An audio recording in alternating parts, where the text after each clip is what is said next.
Fala, turma, tudo bem com vocês? Eu espero que vocês estejam muito bem, viu? Rapaz, esse final de semana foi pesado, mas tá bom, sobrevivemos, estamos tudo tranquilo aqui, né? Ô, turma, é o seguinte, essa semana a gente vai estar fazendo a divulgação do nosso bate-papo episódio número 7, que aconteceu lá em Campo Grande, né, capital do Mato Grosso do Sul, e eu conversei com meu amigo, né, Antônio Branco, ele que é proprietário da Tereré Shopping. Então, ó, já deixa agendado aqui que no dia 10 de maio, aqui no canal, ao meio-dia, estreia um bate-papo número 7. Eu preciso ainda dar uma editada nele, não deu tempo ainda de fazer, mas já vou garantir que vai sair a estreia. Vou dar um jeito de editar até lá, hein, gente? Vai ter que sair, beleza? Então já deixa agendado aí, cara. Ó, conversamos sobre várias coisas e o principal, falamos muito sobre Tereré. Espero que vocês gostem.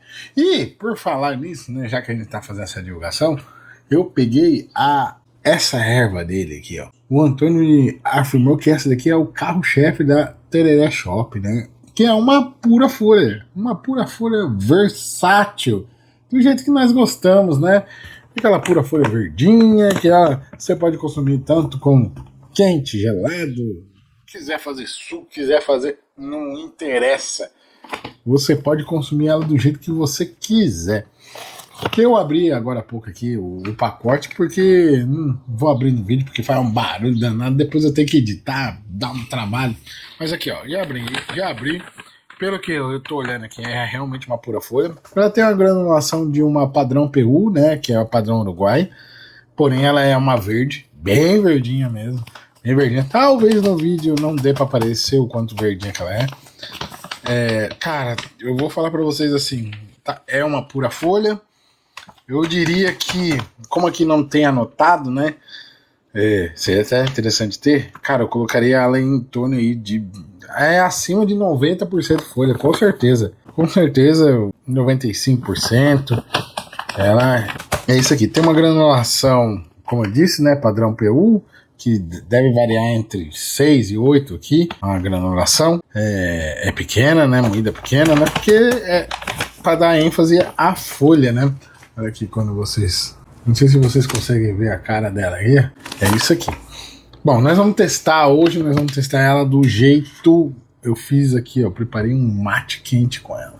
Então nós vamos tomar ela quente, vamos ver, vamos fazer o teste.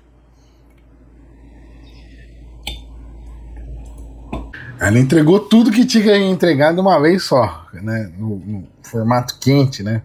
Você sente muito um amargor bem intenso. É uma erva assim, é uma folha que é bem intensa mesmo, assim. Então, não é para iniciante, não. Isso aqui é para faixa preta já. Por conta dele também, quando você pega e deixa muita folha, a folha é o que dá todo o sabor, né? Quando você faz uma infusão quente na folha, ela entrega tudo que dá, né? Interessante utilizar o talo para dar uma equilibrada, mas a proposta aqui é ela ser uma pura folha. Ela é muito vendida popularmente aqui no estado, essa é a forma como o sul mato-grossense consome, né?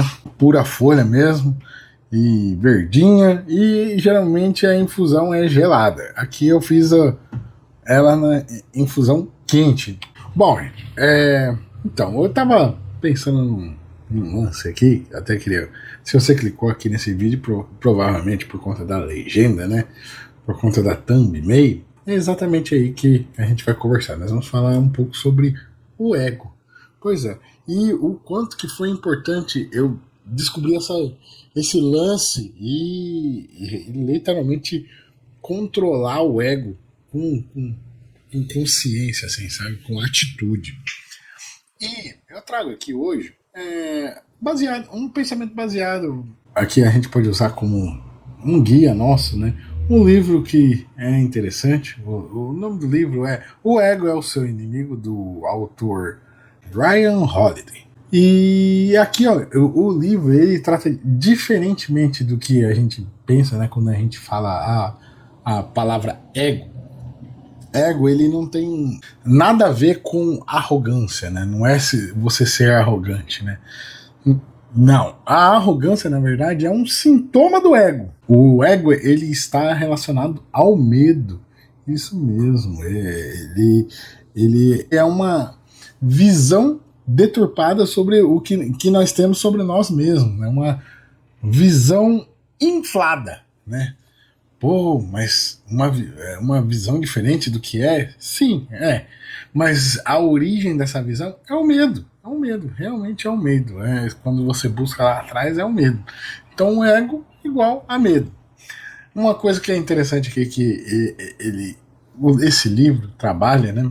3 pilares aqui que eu acho muito interessante, vou trazer aqui para vocês. Que o primeiro pilar é a aspiração. E nesse pilar da aspiração, né, quando a gente deseja alcançar algo, o ego ele pode nos impedir de aprender, de a gente buscar conselhos de pessoas que sabem mais do que nós e às vezes de aceitar a condição de que nós temos que ficar por um tempo fazendo esse trabalho duro, esse trabalho árduo que é necessário como um passo para o que a gente deseja alcançar, né?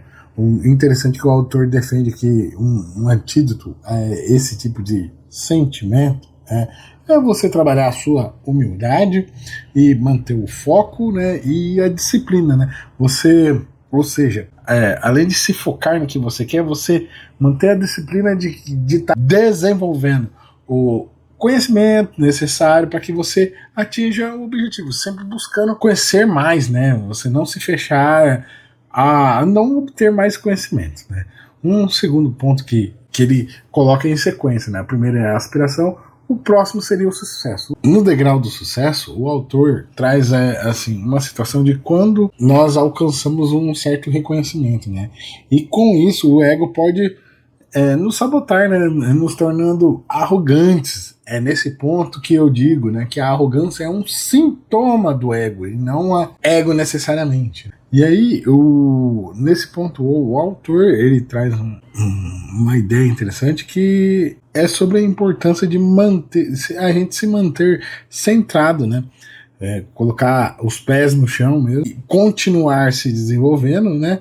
E acima de tudo isso daí é a gente colocar o nosso propósito. Ou seja, quando a gente alcança o sucesso que a gente estava desejando, nesse ponto, para que a gente não seja derrubado, a gente tem que focar no propósito, tem que desenvolver mais a parte do nosso propósito, né? Isso eu posso fazer até uma contrapartida, uma coisa que... Por que eu trouxe isso aqui para vocês, né?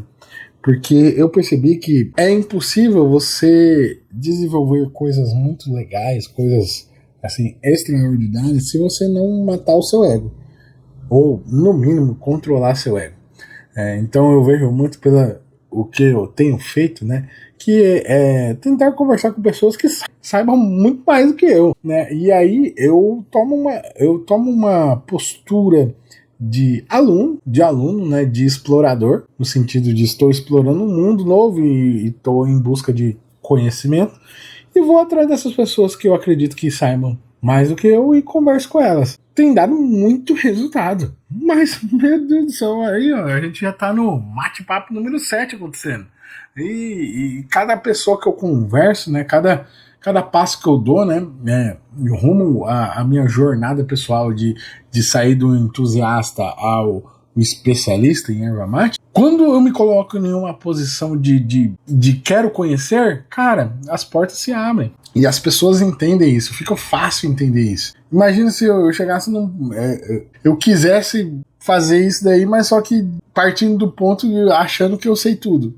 Jamais isso ia dar certo. Esse que é o fato. Isso nos leva ao terceiro e último ponto que o livro traz, né, que é o fracasso, né? Então nós temos a aspiração, aí nós alcançamos o sucesso e chegamos ao fracasso, né?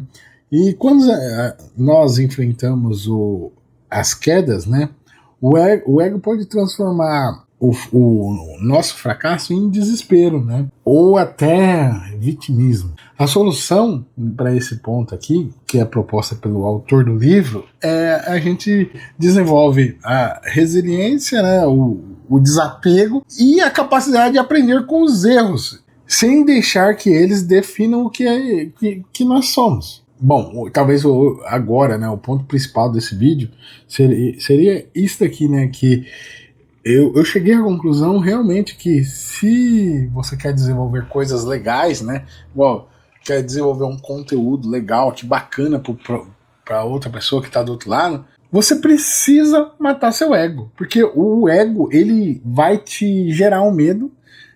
Às vezes é um medo de que te congela, no sentido de que já que não tá tão perfeito assim, não vou fazer. É um medo, né? Ah, eu não posso fazer isso porque vou ser julgado. Às vezes você nem pensa isso, é inconsciente. Mas você fica travado, você fica congelado, né? Por conta do medo. E na verdade esse medo é só o seu ego te sabotando. Então, eu quero propor aqui para vocês exatamente isso, né? Comece a olhar com atenção pro ego, vai atrás de entender como é que funciona o mecanismo do ego e tente simplesmente matar o ego. Exatamente, eu tô nessa busca de, cara, simplesmente zerar meu ego. Olha que eu sempre achei que eu era uma pessoa que era desprovido de ego. E realmente, quando a gente lê aqui, né, etc, aqui, realmente a gente conclui que eu tenho um ego bem baixo. Mas mesmo assim existe lá embaixo, assim, uma faixinha de ego bem pequeno. E eu percebi que essa faixinha de ego aqui, se eu não destruísse ela, eu não ia conseguir fazer as coisas que eu tô querendo fazer, nem o que eu tenho feito até agora. Então, é isso, gente. Bom, tomamos aqui o nosso matezinho. Eu acredito que a gente chegou a alguma conclusão aqui, né? Eu espero que você trabalhe muito esse lado aí, né? Vá atrás disso daí. Isso aqui é só uma conversa que traz uma provocação para que eu estimule você a sair do lugar, né? Eu tenho até dito, né, inclusive, né, para muitas pessoas aqui, que uma dos propósitos, né, que eu desenvolvi a fim de produzir conteúdo aqui para vocês é que, ao produzir conteúdo para vocês, vocês olhem aí do outro lado e falem assim, já que esse idiota consegue fazer isso, eu também consigo fazer, né? E isso torna possível e você produz o seu próprio conteúdo aí. Eu acho que o mundo é esse o caminho. Devemos produzir conteúdos. E é isso, gente. Eu agradeço pela atenção de vocês, pela paciência de vocês e hasta los mates.